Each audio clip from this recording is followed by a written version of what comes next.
Sir, Kanthapuram Abubakar Musliyar പ്രധാനമന്ത്രി നരേന്ദ്രമോദിയെ കണ്ട അന്നു മുതൽ പുകഞ്ഞു തുടങ്ങിയ ചില വിഷയങ്ങളാണ്.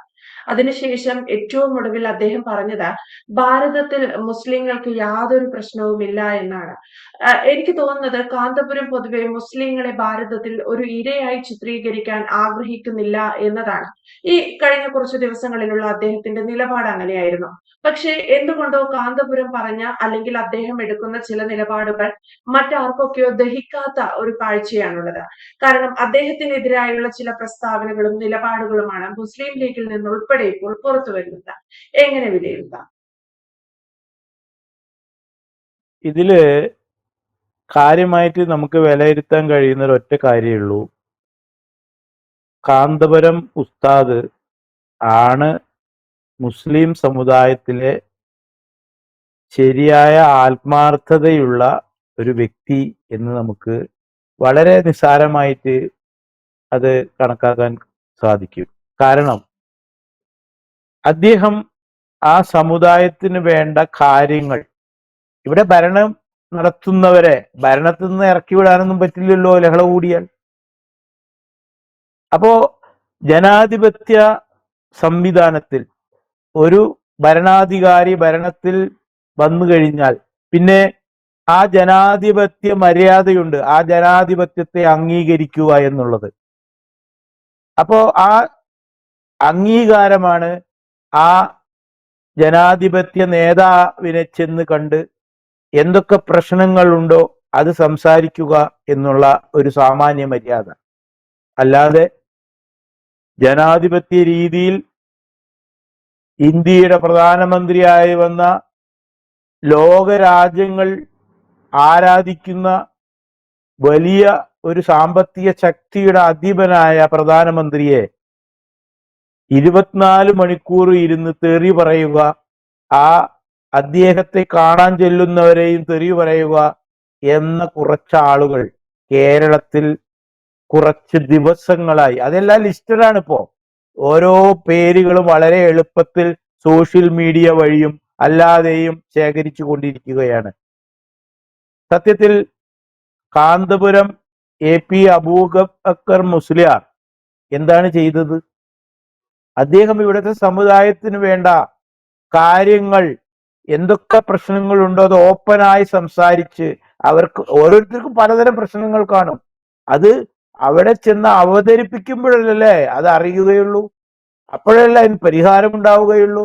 അല്ലാതെ ഇപ്പുറത്തിരുന്ന് കൂക്കി വിളിക്കുക, പച്ചത്തെറി പറയുക. ഈ കാന്തപുരം അവിടെ പോയപ്പോൾ ഇവിടത്തെ പ്രതിപക്ഷ നേതാവ് സതീശനാണ് ഏറ്റവും വലിയ വിഷമം. കാരണം കാന്തപുരം പറഞ്ഞതൊന്നും ശരിയല്ല. ഇതേ കാന്തപുരത്തിന് കഴിഞ്ഞ ആഴ്ച പോയി കുമ്പിട്ടതാ കാലിൽ പോയിട്ട് ഈ സതീശൻ. പിണറായി വിജയൻ ശശി തരൂർ എന്തോ വലിയൊരു ഇതുകൊണ്ട് അയാൾ മടിയിൽ വെക്കാൻ നോക്കി, അത് അപ്പുറത്തേക്ക് മാറ്റി വെക്കാൻ പറഞ്ഞു. ഇതൊക്കെ നമ്മൾ കണ്ടതാ. അതേ സമയം തന്നെയായിരുന്നു, അതേ സമയത്ത് അപ്പുറത്ത് ഹിന്ദുക്കളുടെ ആചാരമായ കുംഭമേള നടക്കുക. അവിടേക്ക് ഈ സതീശനോ, ഈ പിണറായി വിജയനോ, ഈ ശശി തരൂരോ, ഈ രമേശ് ചെന്നിത്തലയോ, ഈ KC വേണുഗോപാലോ, ഈ പറയുന്ന തങ്ങന്മാർ എന്തിനു പറയുന്നു? Thirunavaya MLA MP, Thavanur MLA MP, ഇവരാരും എന്തിനു വന്നു? കേരളത്തിലെ 140 MP മാര്, 19 MP അല്ല 140 MLA മാര്, 19 MP മാര് ആരെങ്കിലും ഈ ഹിന്ദുവിന്റെ ആഘോഷം നടക്കുന്ന, അതായത് പുരാതന കാലം തൊട്ടുള്ള ആഘോഷമാണ് ഈ കുംഭമേള, അവിടേക്ക് ചെന്നിട്ടില്ല.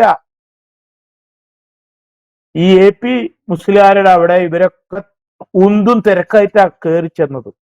അന്ന് ദൈവമായിരുന്നു AP അഹമ്മദ് മുസ്ലിയാര്, അബൂബക്കർ മുസ്ലിയാര് അവരുടെ ദൈവമായിരുന്നു. ഒരൊറ്റ ആഴ്ച കൊണ്ടാണ്. AP വിവേകിയാണ്, വിവരമുള്ള ആളാണ്.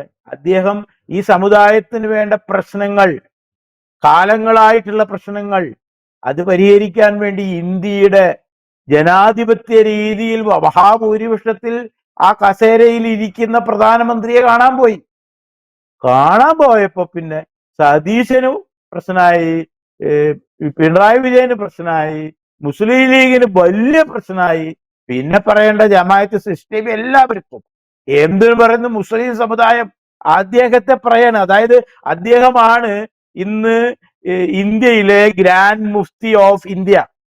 അത് ആരാ തെരഞ്ഞെടുത്തത്? ആ പദവി ഈ ആര് തെരഞ്ഞെടുത്തത്? ഇവരെന്നെ ചോദ്യം ചെയ്യാണ് ഇപ്പോ. അങ്ങനെ ഒരു പദവി ഇല്ല. ഈ ഗ്രാൻഡ് മുഫ്തി ഓഫ് ഇന്ത്യ എന്ന പദവി 2019 ഫെബ്രുവരി 24 രാംലീല, ഡൽഹിയില് രാംലീല മൈതാനിയിൽ വെച്ചിട്ട് ഇന്ത്യയിലെ ബറേൽവി സുന്നി കൂട്ടായ്മകള് ചേർന്ന് ഇദ്ദേഹത്തെ തെരഞ്ഞെടുത്തത്. അത് അങ്ങനെ സംഭവം ഇല്ല എന്ന് ഇപ്പോ ഇവിടുത്തെ മുറിഞ്ഞ മൗലവിമാരും മുല്ലാക്കന്മാരും തങ്ങളുമാരും വിളിച്ചു പറയാണ്. അദ്ദേഹം ചെയ്ത കുറ്റം എന്താ? അദ്ദേഹം ഒരു നല്ല കാര്യം ചെയ്യാനല്ലേ അവിടെ പോയത്. ഇവിടുത്തെ മുസ്ലിം സമുദായത്തിന് എന്തെങ്കിലും പ്രശ്നം ഉണ്ടെങ്കിൽ അത് പരിഹരിക്കാനും ചർച്ച ചെയ്യാനും അങ്ങനെയല്ലേ പ്രശ്നം തീർക്കുക. അല്ലാതെ ഭരണത്തിലിരിക്കുന്നവന് അപ്പുറത്തിരുന്ന് പച്ചത്തേറി പറഞ്ഞാൽ ഈ പ്രശ്നം തീരുമോ? ഇനി തമാശ അതല്ല, ഈ അബൂബക്കർ മുസ്ലിയാർ പിണറായി വിജയനെ സന്ദർശിച്ചാൽ മതേതരത്വം, വി.ഡി. സതീശൻ സന്ദർശിച്ചാൽ മതേതരത്വം, ഇന്ത്യയുടെ പരമോന്നത പ്രധാനമന്ത്രി, ലോക രാജ്യങ്ങൾ ആരാധിക്കുന്ന ഇന്ത്യയുടെ പ്രധാനമന്ത്രി മോദിജിയെ കണ്ടാൽ അത് വർഗീയം. ഇത് കുറെ കാലായി കേരളത്തിൽ മാത്രം നടക്കുന്ന വൃത്തികെട്ട തരം തറ രാഷ്ട്രീയം. ഇത്രയും മോശമായ ഒരു രാഷ്ട്രീയം ലോകത്തെ എവിടെയും നമുക്ക് കാണാൻ പറ്റില്ല. അതിനെ ചുക്കാൻ പിടിച്ച് നടക്കുകയാണ് ഇവിടുത്തെ പ്രതിപക്ഷ നേതാവ് വി.ഡി. സതീശൻ. നാണല്ലേ ഇയാൾക്ക്? അതേമാതിരി കെ.സി. വേണുഗോപാൽ, നാണല്ലേ ഇയാൾക്ക്? രമേശ് ചെന്നിത്തല, നാണല്ലേ ഇയാൾക്ക്? ഇവർക്ക് അവരുടെ അവിടെ പോയി എണ്ണം കൊടുത്ത് കാല് കഴുകാനും തുടയ്ക്കാനും അവർക്ക് ഒരു ബുദ്ധിമുട്ടില്ല. ഇവര് ഹിന്ദുക്കളല്ലേ? ഹിന്ദുവിന്റെ കാലങ്ങളായി മുടങ്ങിക്കിടക്കുന്ന ഒരു ആചാരല്ലേ തിരുനാവായയിൽ നടന്നത്? എന്തേ ഇവരാരും അവിടേക്ക് വരാഞ്ഞ്? എന്തേ അവിടേക്ക് പോവാഞ്ഞ്? അപ്പോ ഇവിടുത്തെ ഹിന്ദുക്കൾ മനസ്സിലാക്കിക്കോ, ഇവിടുത്തെ ഒരു വിഭാഗം മുസ്ലിങ്ങൾ ആൾറെഡി മനസ്സിലാക്കി കഴിഞ്ഞു ഈ തരം നാറിയ രാഷ്ട്രീയം. അപ്പോ ഈ എ.പി. മുസ്ലിയാര് പ്രധാനമന്ത്രിയെ കണ്ടിട്ടുണ്ടെങ്കിൽ അത് പ്രധാനമായിട്ടും ഇവിടുത്തെ മുസ്ലിം സമുദായങ്ങൾക്ക് വേണ്ടിയിട്ടുള്ളതാണെന്ന് ഇവിടുത്തെ നല്ലവരായ മുസ്ലിം സഹോദരങ്ങൾ മനസ്സിലാക്കിയാൽ മതി.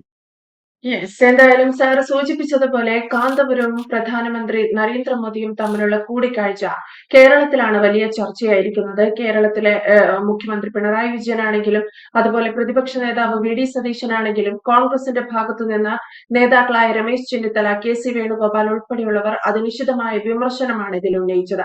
ജയശങ്കർ സാർ സൂചിപ്പിച്ചതുപോലെ എന്തുകൊണ്ടായിരിക്കാം മറ്റേതൊരു രാഷ്ട്രീയ പാർട്ടിയും കാന്തപുരവും അല്ലെങ്കിൽ മുസ്ലിം ലീഗും തമ്മിൽ കൂടിക്കാഴ്ച നടത്തുമ്പോൾ മതേതരത്വം പ്രധാനമന്ത്രി മോദിയുമായോ അല്ലെങ്കിൽ ബി.ജെ.പിയുടെ മറ്റേതെങ്കിലും നേതാക്കളുമായി കൂടിക്കാഴ്ച നടത്തുമ്പോൾ ഇതൊരു വർഗീയ കലാപത്തിനോ അല്ലെങ്കിൽ വർഗീയ വിദ്വേഷ പരാമർശങ്ങളുമായി ഭവിക്കുന്നത് എന്തുകൊണ്ടാണ് എന്നുള്ളത് വലിയൊരു ചോദ്യം തന്നെയാണ്.